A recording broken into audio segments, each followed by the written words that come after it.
Hey guys, so today as promised we have the 2x2 piston door I mentioned yesterday. This is the one we're going to be building today, but tomorrow I'm going to show you how to hook it up to a T flip-flop so you can put it in a switch like this. And this is just one idea you can use this door for, putting it in like a library or something and then hiding some chests or, whatever you want to do. Alright, so let's get started. You're going to need sticky pistons and redstone torches, redstone dust, whichever kind of block your wall is. For this example, I'm going to just use an iron block, and a switch, and a repeater. And that should be everything.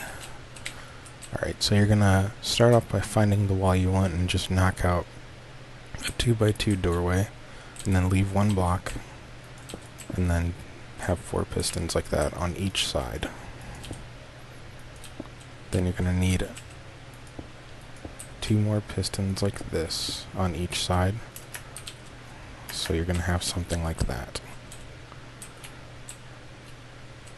Now you can just put whichever matches the blocks on the front of your wall in these spaces, and these are going to push in and then push forward so it fills in that space. Now you're going to take whatever kind of block you want and then just do this, and then on one side you're going to need to do this shape.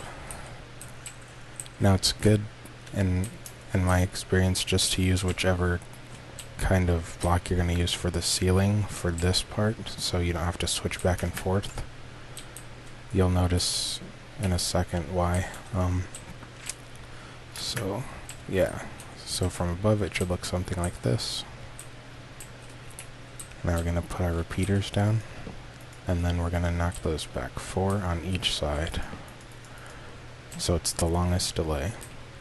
And then you're going to need one right here, but you don't have to change the time on that. Then switch to your redstone dust and put one here, here, and then all of these, and here. Okay.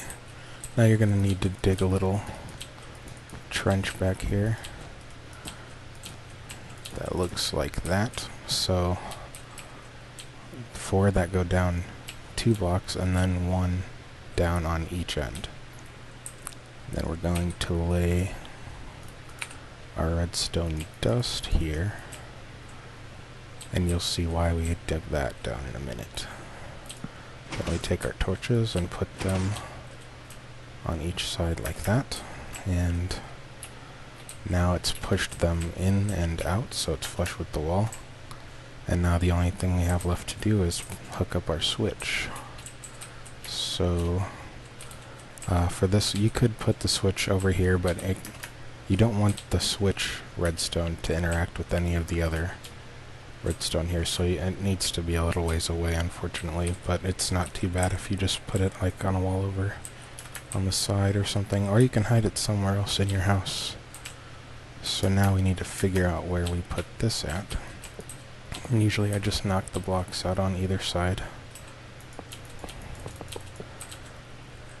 Then you're going to just want to dig a little trench from the bottom redstone here to your switch, basically. And this is probably far enough to where I'm going to need to use a repeater, but sometimes you don't need to. You'll just have to mess with it. Alright.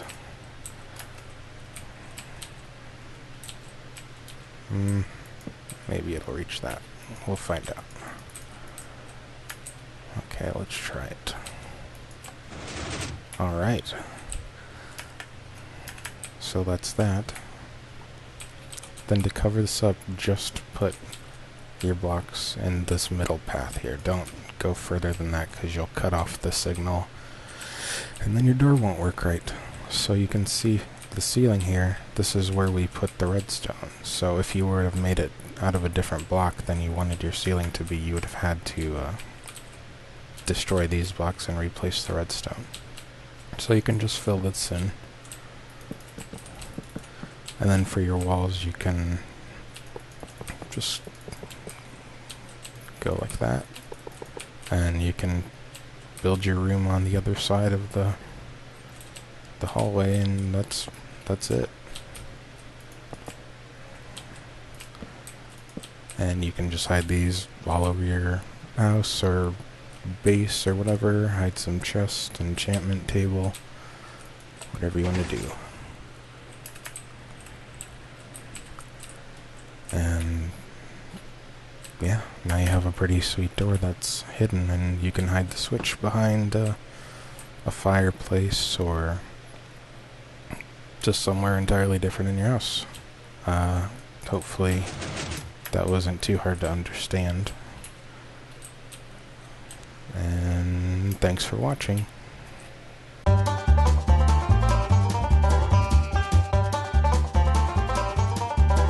You just got fucking paid!